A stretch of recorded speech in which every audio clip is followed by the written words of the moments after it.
Welcome to From the Concrete, the series that recognizes pioneers, innovators, trendsetters, and most of all, the next generation of changemakers by giving them their flowers now. I'm your host, Brianna Elmore. Today we have yet another amazing guest to the pod, Raashi Kulkarni. How are you? I'm good. How are you? I'm doing great now that you're here. Oh. Likewise. Well, we are going to have so much fun today. But before we get into the fun, I must get into these amazing credits, y'all. Buckle up. Okay. Raashi Kulkarni is a Los Angeles-based composer and classical pianist whose scoring work includes the Netflix and Image Entertainment feature Wedding Season, the award-winning documentary Barefoot Empress, the Disney Plus film World's Best, the NAACP Image Award-nominated documentary I Find, and the feature film A Nice Indian Boy. She was the 2023 recipient of the ASCAP Foundation David Rose Award and a 2024 ASCAP Composer's Choice Award nominee for Film Score of the Year. Her latest work with DreamWorks Animation is set to release in 2025. Raashi has contributed to over 150 episodes of Supergirl, Arrow, The Flash, and DC's Legends of Tomorrow. In 2019, she composed and orchestrated the music for the DC Universe's first Bollywood-inspired musical. And her independent albums, Raashi and Afterglow, debuted at number 1 and number 2 on the iTunes World Music Charts. Beyond composing, Raashi is an active advocate for the music community. She serves as an advisor on the Recording Academy's LA chapter board, a Grammy U mentor, and a board of directors member and former executive director of the Alliance for Women Film Composers. She was also a participant in the prestigious Universal Composers Initiative. As a performer, she has graced stages as the Shrine Auditorium, Village Studios, Kennedy Center, Smithsonian Museum, and Patriot Center. Welcome to the show, Raashi. How are you? I'm good, thanks. How are you? Good. Girl, you're that one, okay? No, I'm just doing the you work. don't say it, I'll say it, okay? Because somebody needs to say it, because you're that one, okay? Never the two, except for when it's time to premiere and roll out an album, you guys. So are you ready to dig in? I am. Excellent. Let's get to it. Let's start with getting to know more about what led you on your path in getting to the root. You ready? Yeah. All right. Amazing. So we're going to put on our gloves and get down with our activity. Okay. And as we do that, I want to ask you a few questions. Great. All right. So how has your childhood impacted your journey into not just being a formidable music composer and pianist, but also a leader in the music advocacy as well? I grew up in a very musical household. Mm-hmm. My parents love karaoke. Yeah.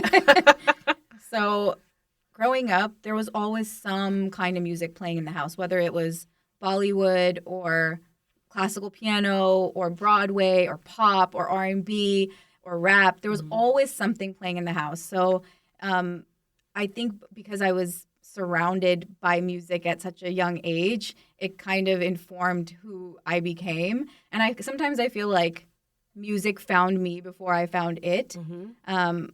Piano was the instrument that I gravitated towards. And I think my parents soon realized, like, wait, this is something, because I started playing things by ear, but I hadn't started taking lessons. Yeah.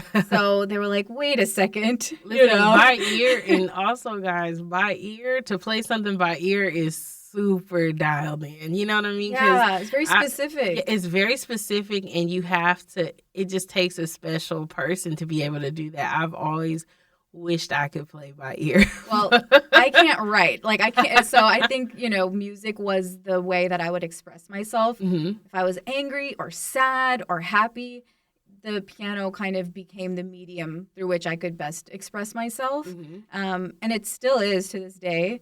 So, yeah, that's kind of how I started off as, like, in my childhood. I feel like it was because of my family, because they exposed us to music.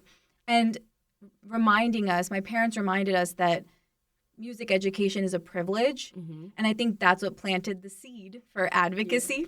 I want to plant the seed. And so, yeah, like I as I grew older, I wanted to also give back to people who, wanted to use music as a means to express themselves. And because I feel like music gives you all kinds of life skills. It's not just your instrument. Like you learn empathy, you learn how to listen, you learn how to collaborate. And so I think, the advocacy part of it came as I got a little bit older. And even in college, I studied economics in college, and my thesis for my senior year of college was gender discrimination in the workplace. Oh, wow. So, like, it's the advocacy component of it is just as important to me, because it's about the next generation of creatives being able to see themselves and, yeah. No, and I think that that's really important. Well, one is just that it was instilled in you that it's like, this is a privilege to be able to use this form of expression, to be able to learn this, but also to understand the privilege of it, and then also to be able to impart that to others. That says a lot about you, and it says a lot about the way that you were raised. You know what I mean? Because I mean, sometimes some people be like, no, this is my thing, this is it, and I feel like sometimes with art, it can be selfish. And so I think that that's really beautiful that you've taken something that's been useful to yourself, but also trying to make sure that you're giving that to someone else. And like you said, music found you, right? Yeah. And so it's like, if it had to find you, it might have to find somebody else that may not know that they need that as a medium, and then they can move forward and be able to touch masses. You know what I mean? Music is universal, and I think that it's such an important tool to be able to use and utilize, because, again, it doesn't matter where you're at, where you're from. If it's a bop, it's a bop. It's a bop. Yeah. I mean, I think art can change the world, and it, like you said, it connects people from all walks of life. And, I think it's so important. The advocacy component for me is so important, which is why I'm also involved in these organizations that advocate for marginalized and underrepresented voices, like the Recording Academy, like the Alliance for Women Film Composers. So I'm going to continue doing that work, till the end. So how do you think, in saying that, you've been doing this for a long time, since you were a child, how has your relationship changed with music over time? Oh, gosh, that is such a good question. I mean, it's definitely evolved. I think when I was younger, music, and I mean, it's like this even now, but music really became my escape, It was cathartic for me. It was like meditation. I'm going to follow you here. Yep, just put a little dirt in there. Okay. And I think as I've gotten older, and as I started collaborating with people in film and in TV, I feel like it's changed in the way that I see music as like a service, like an act of service, because I'm helping to tell other people's stories. So how can I be of help to tell this person's story? And like that to me has changed from before I was like very isolated and this is my bubble and this is, it's become way more collaborative. And the other thing, I've become less precious about perfection and more interested in being honest. That resonates deeper. Yes. Because that's coming from a more authentic place. You know what I mean? It's not really about everybody else, and it's not about perfection, because what is that anyway? Right? Absolutely. Perfection is a myth. It is. It's 100%. And I think as I've gotten older, I've realized that more and more, because growing up I would do a lot of piano competitions and recitals and all these things and adjudications where you get judged. Yeah. You get judged on your technique and your interpretation and all these things. And so I'm glad I had that background. I'm glad that, my technique was really solid and like I was able to play these difficult pieces. But the main thing that comes across is the emotionality. And also, when I've listened to other composers talk about their work, I still remember, oh God, I think it was, this is when I was in grad school. Alan Silvestri came to speak to our class. He did like, Forrest Gump and Back to the Future. And I remember him also saying, and at the time it didn't resonate. And now 10 years later, I'm like, yes, he's so right. He said something like, they were, and again, I might be, I'm trying to remember exactly, but basically that when he was recording the orchestra, there was maybe if there's some room noise, like he's like, let it be in there because this was a live take. This is the performance. It's okay that that one sound is in there because it proves that it's human and it's natural and it's raw and authentic. And, oftentimes as composers, we're like, no, like we need to, make everything sound super perfect and processed and everything. And it's like, actually, no, he's so right. It's what makes us human. And I think that's what comes across. The emotionality comes across when, we allow things to sometimes just be. Yeah. So we love a lesson that like it stays with you and then you understand like why that was something that was said because and that's the kind of stuff that actually sticks with you. Absolutely. And it goes from being like advice to being more so like an internal like law, you know what I mean, that you take in. And so it's like that's a perfect thing to internalize because nothing, again, like we said, nothing's perfect. Nothing's perfect. It's, especially with that, like sound, like you can do everything right. Like especially like us in film, sound can go perfect. You can do everything that you're supposed to do, and then it'll just be randomly. It'll be somebody with sirens outside, and it's like, well, what can you do about that? You cannot predict the emergency or something crazy or picking it up. So it's just kind of like, obviously, if it's sirens, I'm sure you have to do another take. But you get what I'm saying?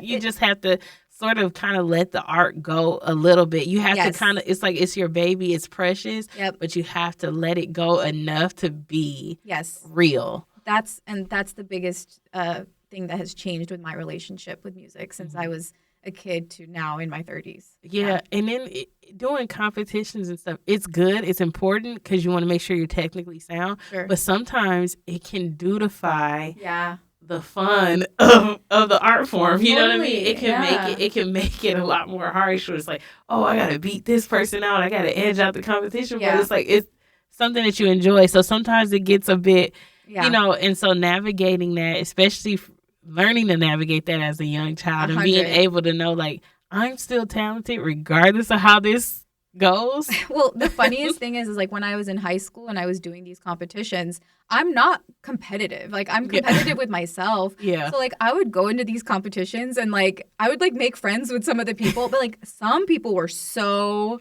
like not talking to anyone. They're focused. They're like in the zone. But like I would become friends with like some of my competitors because it's like, like we're playing music, Don't take it too serious. Yeah, you can relax. It's like, it's okay, So, I think, yes, it was great because it the discipline of it, like it forced me to practice and get to a certain standard where I needed to, like technically with these pieces and also allow myself to emotionally connect with these pieces.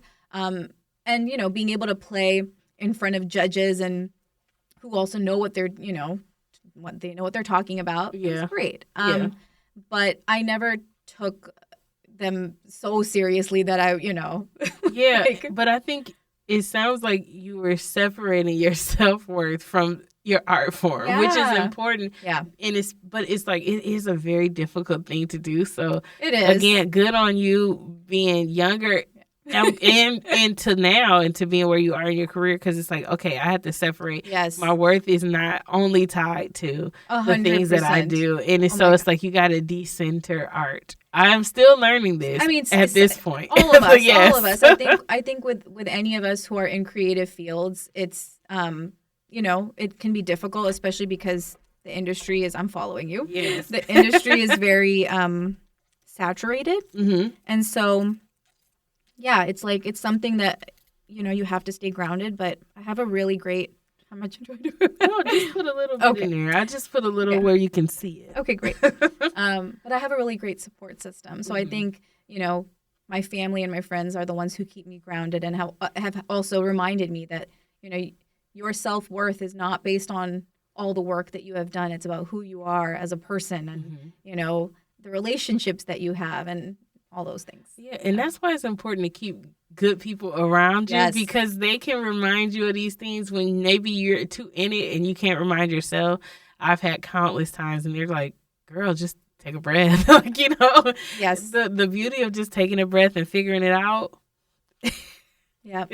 It's truly Yep. the best thing, the most underrated gift. It's true. I mean, like, I have my core group of people, they're my people. Yeah. And I've also built a community of support with my like fellow composers here. And like, we will like talk to each other. We have like a WhatsApp group. We'll be like, very transparent with one another about the industry. Because while I think it's so great to have family and friends who are not in the industry who keep me grounded and, just give me perspective, it's also nice to have a core group of composer friends who completely understand what you're going through. Because it's a different language, It's a right? They're not yes. going to your mom's like, okay. You're like, you know what I mean? Or, your best friend's like, all right. I mean, that's cool. Or you're like, and then you're getting down to it and get nitty gritty and you can get different advisement. I know like for myself as writers, I can send something to a family member and I'll be like, does this sound like something you want to read, right? Or you want to watch? And they're like, yeah, it's cool. But then I can send it to somebody else who writes and they're like, actually, you can amp it up like that. Right. You know what I mean? You can just get different notes. Yes. And that's helpful, especially if you may be in a point where you're stuck or you're just frustrated. Like you said with industry, they're not going to understand unless you're in it. Yeah. So yes, support system is everything. Yeah, shout out to the group chats every time. Every time. Well, before we get to planning this, okay. With music being such a focal point in all mediums of entertainment, how do you expertly weave through such diverse formats such as television, film, musicals, and your own independent work? Like, how are you able to like juggle and balance all those? I mean, that's such a great question. I think the through line between all those mediums is storytelling, right? So it doesn't matter whether it's on screen or on stage. The idea of storytelling is the focal point of all of these mediums. So I think, for me, I'm trying to find the emotional truth. And then I just take it from there and I'm able to apply it to whatever form is needed. And I think, with film, TV, and theater, you're helping to tell other people's stories. So you're kind of an artisan, but like when I'm doing my own music, there's like no rules. I mean, I'm creating for myself.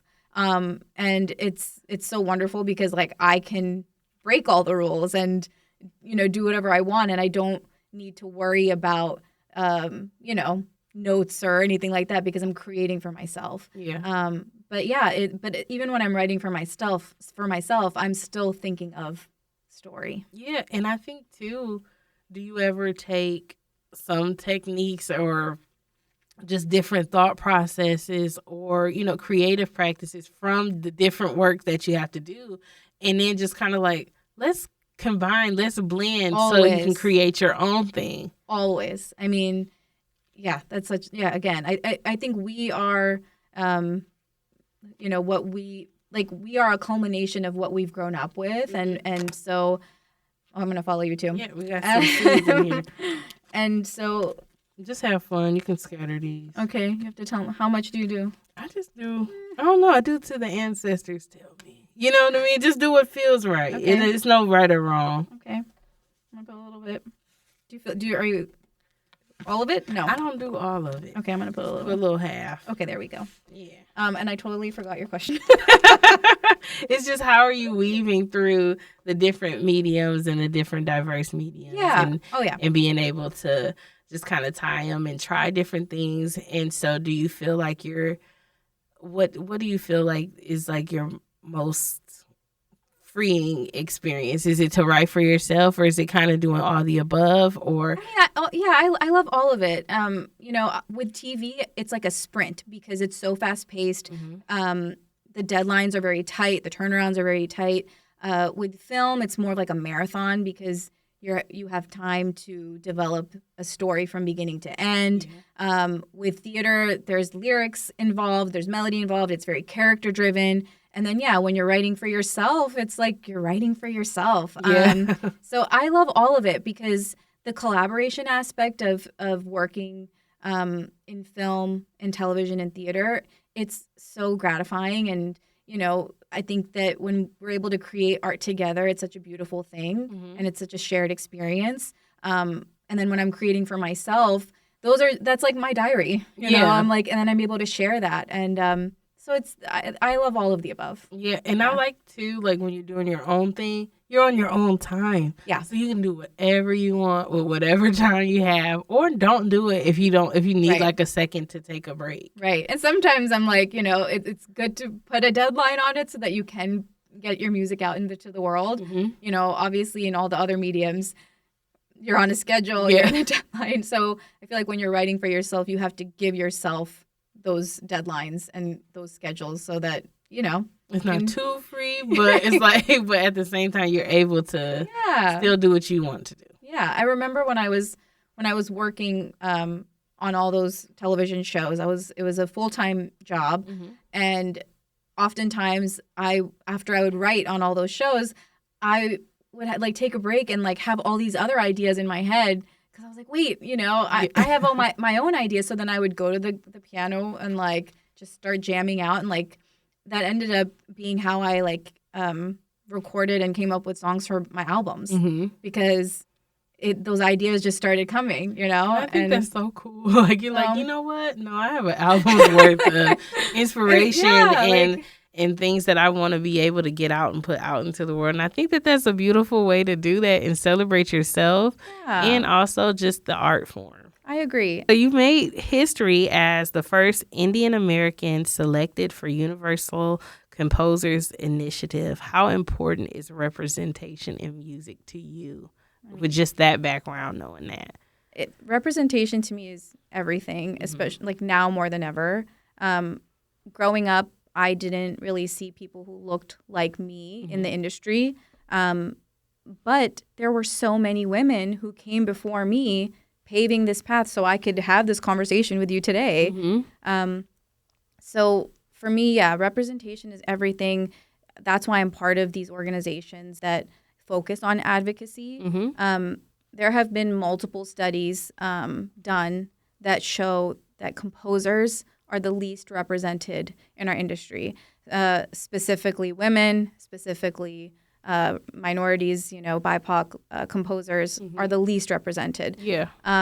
So being able to get into this initiative, which is based on talent, they told us that it was I think 700 composers applied when I applied, and they took 8 of us. And one of the execs told me that they did blind auditions first. They listened to our music blind, which is amazing because it's showing that they're listening to our work. Yeah, and I feel like that's important to be able to interpret the work. Yes. What does it make you feel before you know anything about a name or background, any of it? Listen to the work. And that's another reason why representation is so important to me, because we're not asking for handouts, we have the same amount of experience, the same amount of skill, the same amount of talent, but there are clear inequities, systemic inequities. A lot of biases that you are working against. And it's not just in music, it's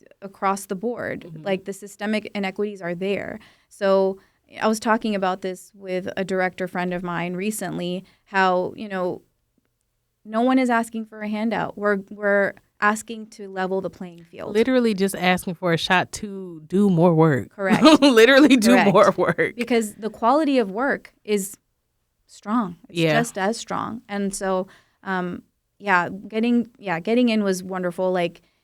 I wanted, and it's not about me, it's about the next generation of creatives who can see themselves and say like, wow, I can also work on studio projects. You know, that's again going back to the advocacy and going back to mentoring and working with the next generation of talent. I want them to see that they can score a studio project. They can work on these bigger budget projects.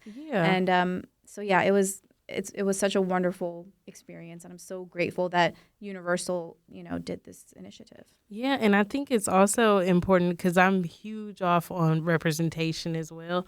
And so I think that it's important for somebody to be able to see just how far you can move and how far you can bend the bend the norms for your profession, because sometimes people are like, oh, just music, or some people kind of don't give it its due. Yeah. And it's truly a science, and it's so important to be able to do it. So, I think that's amazing. Now, you've done so much in your career, but we would love to know how you fill your own cup and pour into yourself.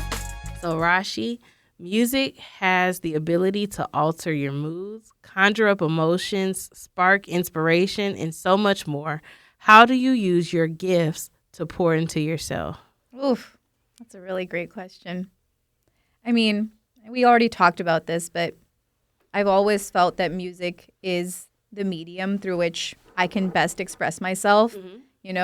Whether I'm upset or angry or sad or happy, I always just go to the piano, and that's kind of how I'm able to let it out, So yeah, I mean, that's always, piano has been my instrument since I was a kid, and it's still my instrument, and it's kind of like the way I'm like, it's like a diary entry almost, Yeah, it's almost like an old friend. Yeah, it is like an old friend. Yeah. And so when you are doing everything with the piano, like, is that something that you end up recording or anything? Sometimes. Or you just just let it out? Sometimes. I mean, if I'm like improving and I'm by myself and I'm like, ooh, that sounded good. I get like, when I was a kid, I used to take a cassette tape. Yeah. You press record and play at the same time. and I have like cassette tapes from when I was a kid where I'm like, today is, in like my little baby voice, I'm like 8 years old, 9 years old, and I would record my compositions that way. And now I do the same thing with like a voice memo. So sometimes I do record those ideas, and save them, and they turn into something down the line. Yeah, I love that it's like a diary entry to you, and especially if you record and you can go back and hear it. I think that's really the cool thing about the medium that you work with. Yeah, so, I think so. I love that. So, music in schools has proven to aid in the cognitive development and emotional intelligence of students. As an advocate, how can we better service the mental health of students amidst cuts in the music programs? Yeah, I mean, it's been really heartbreaking to see cuts in music programs. There is one organization that I've gotten to work with. It's called Education Through Music LA, and they do a lot to get music into schools. But I also think that on whatever level that we can help, like whether it's a volunteer or whether it's go into a classroom and play music for kids or donate instruments. Like there's so many ways that we can help. Because I really do think that music gives kids life skills. Like I would not be the person I am had it not been for the music education that I received in my school, and also outside of school. So it's, I think it's, all the little steps that we can take to ensure that kids have these same opportunities that we had. Yeah, and I think that it's also very important to be able to do music and have those different outlets for kids. Again, as you said, it can help somebody process something a lot better. But then even more importantly than that, it truly helps you with your problem solving. It does. That's something that I've understood not only for myself, but then just I've seen that play true in a lot of people's lives. Totally. I feel like it helps with math and science, but it also, it helps with your regular school subjects. But then it also, I think, helps with your creativity with empathy, Mm-hmm. all the things. It's like it's such a win to have it in school. So, yeah, I'm hoping that like even the small steps that we can take will help. Mm-hmm. But like that's why I'm also a mentor, and I try to do what I can, and yeah, we have to. Yeah, I think your mentorship and being able to pour into pour into students the way that this goodness and this talent and this passion was poured into you. I think that that's very pivotal, Yes. and that's able to just continue to keep that cycle going, despite whether it's funded, despite or whatever. I think it's just an important skill to just continue to feed other people, because again, you're helping the next generation through your mentorship. I agree. I mean, like I always say this, like as a teacher, I want my students to surpass me, and like I grew up with really great teachers who, inspired me and motivated me, and they gave me the confidence to believe that I could do this. Mm-hmm. And I think, like, we talked about this earlier about the confidence. I think being able to, really master a craft and hone your skills in something like this, it gives you discipline. Mm-hmm. It's all the things that you're able to apply then to your life. Yeah, honestly, I think like the music education is just how we weave in a human element into just making a child or making a person more holistic, right? Absolutely. It's like, okay, you have to have your math, your science, your writing, all those different things. You have to have those formative things. But I think that music, because it's so technical, because it's so personal, because it's so really kind of all the things, it kind of is that like fiber that brings forth all the things that a child or person can learn, I think so. And it helps. It's like a life skills class. It is. I mean, yeah. So I'm hoping that, working with these different organizations will allow for music education to kind of have its place as it should. I think it's just as important as any of the other classes. You're so amazing. Such a good advocate. It's like I would love to have you as the mentor. You know what I mean? Anytime. Yeah. And so lastly, I want to ask you, outside of the sphere of music, because it's just so encompassing, outside of music, how do you practice self-care? I got into weight training. Like just even 2 years ago is when I really like went in. I got a trainer, and it's literally been the best thing for my mental health because you have to be so focused to lift so heavy. Yeah. And it's also like this empowerment thing, like, I can do this, Yeah. And so it's mentally and physically, it's been such a game changer for me. And also like, people are always like, start lifting in your 30s. So, and I love it so much. And then I also, like, again, we talked about, I'm like very close to my family and my like core group of friends. We check in with each other, even if it's a hi, hello, you good, every day. Yeah. I think that's so important, Yeah. because in what I do, a lot of the job is being by myself, so the isolation is there, and like, because you have to be, like, that's how you do the job. So I'm like, it's really good to have my core people, and we check in, we make sure we're good, So the working out and the being with family and friends. But I think that's grounding, because working out, you're able to feel your body. You're able to really listen to your body, and you have to be focused. So focused. You have to shift your focus, whereas sometimes just like, oh, you can daydream, you can be kind of everywhere. Yeah. I feel like that is a grounding mechanism. It's like you have to be there. And then, of course, talking to family and friends grounds you as well, because I know for me, I'm a LA transplant. I'm not from here.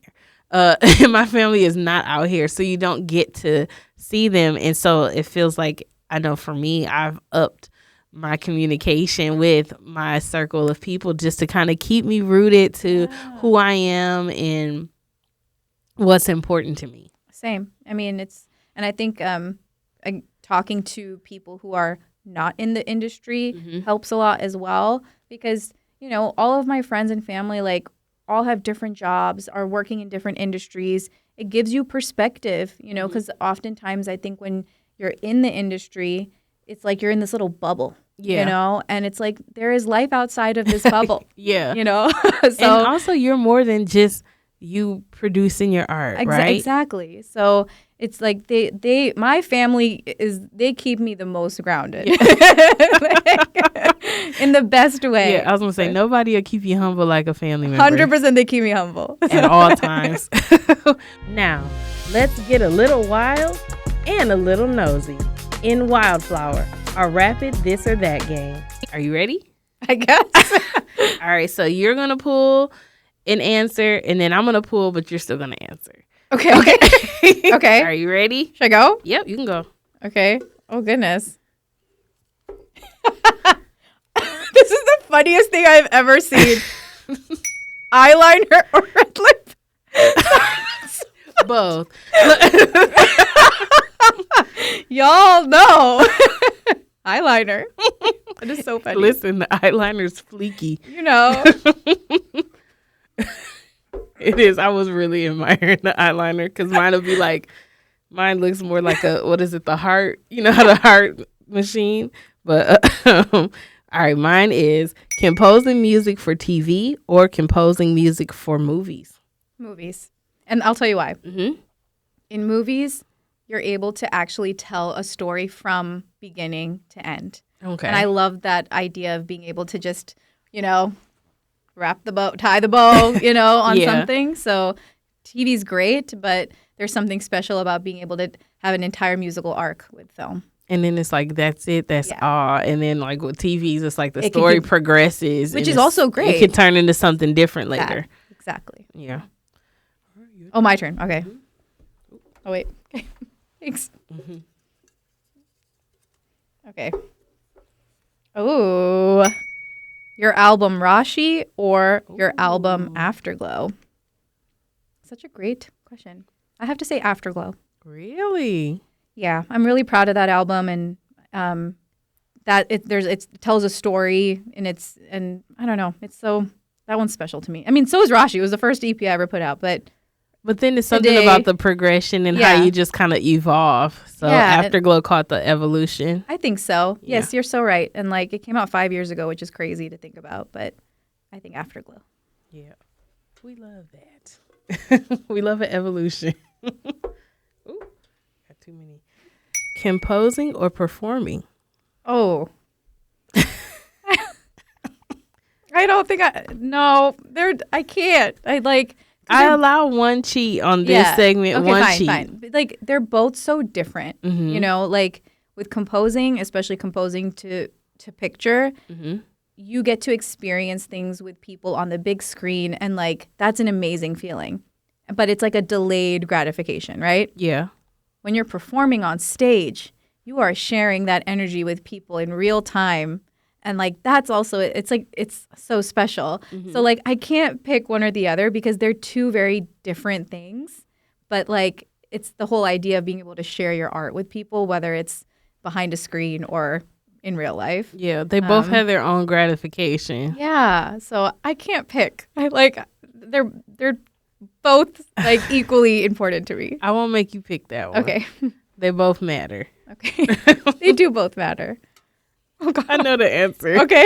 All right. Bruno Mars or Justin Timberlake? I mean, there's no contest. It's Bruno Mars. I am an OG hooligan, okay? 2010. A hooligan. I have seen him twice in concert, seen him at the Grammys. Because Bruno is number one. He's a good time. He's such a good entertainer. Like, I mean, I could do a whole podcast on how much I love Bruno Mars. Yeah. We love Bruno around here. DC or Marvel? Ooh. I mean, I worked on all the DC shows, so I have to say DC because mm-hmm. it was working on The Flash and Supergirl and, you know, all those shows where I was able to kind of get my footing in. So for composing purposes, I have to say DC. Yeah. You got to shout out the home team. You know. Okay. Hollywood or Bollywood? Such a great question. You know what I'll say? I'll say Hollywood. And the reason is because I've been able to work the last decade in Hollywood. I can't talk. I was able to work the last decade in Hollywood and build my credits here, build a community here.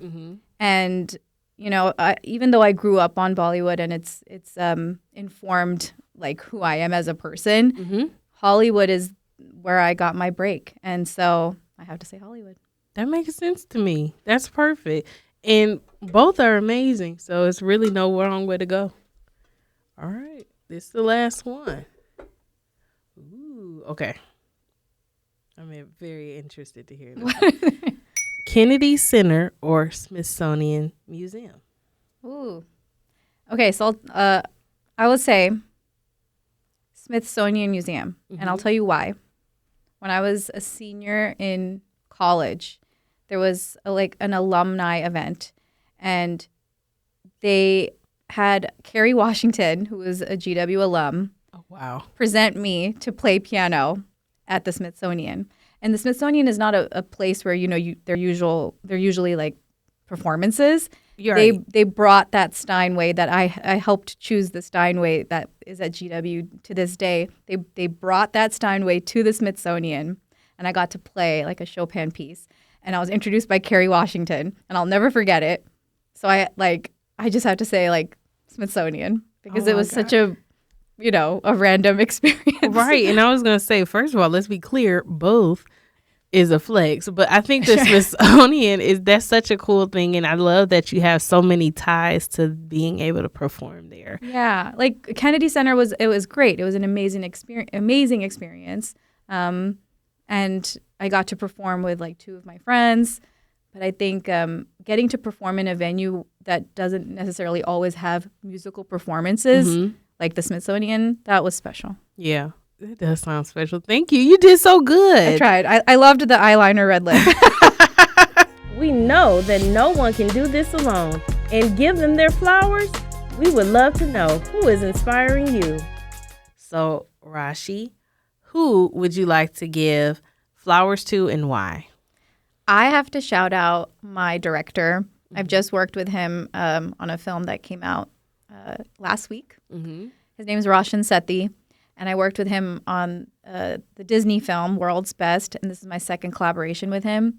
He's such a great collaborator, and I think that he deserves his flowers. He trusts the team that he's put together and gives such holistic notes. And is not just a great collaborator, but a great friend. So, you know, I want to keep working with him for life. Yeah. I'm like, he's a great, great director and collaborator. So I want to give him his flowers. Yes. And we shall give him his flowers as well.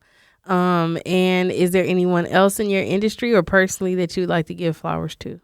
I mean, personally, yeah. I want to shout out my sisters, Shivani and Rupali. They are doing so well in their respective fields, and they inspire me every single day. They're really the ones who keep me so grounded while like crushing it in their industries. So my older sister Shivani, she's in consulting. My younger sister Rupali is in oral medicine. And I just have to shout them out because they're like my sunshine. We love a good sister trio. Also, shout out to being the middle child. Girl. I'm the middle child. Yes, I'm the middle child too. You are? Yes. So again, we keep it lit over there. You know, it's always a good time. Well, we would love to conclude this episode by giving you your flowers. oh my goodness, Literally. that is. Oh my goodness. Here's your flowers. This is so nice. And a card from Thank us you. to you. And so lovely. we are just so inspired by you, your work, your message, your advocacy, and how you have grown from the concrete. Thank you so much. And before we leave, is there anything that you would like to share with us and our viewers? Well, I just kind of plugged it. I just scored a film called A Nice Indian Boy. It's in theaters, and it's just this really heartwarming romantic comedy with family at the center. So I just urge people to go to the theaters, support indie films, check it out. The soundtrack is out on all digital platforms. I whistled on it. I sang on it. I programmed every single note. Like, I really poured my heart and soul into this soundtrack and this music. So please check it out. Oh, my God. That's so amazing. Add it now. Add it now. Thank you so much, Raashi. And we'll see you all on the next episode of From the Concrete.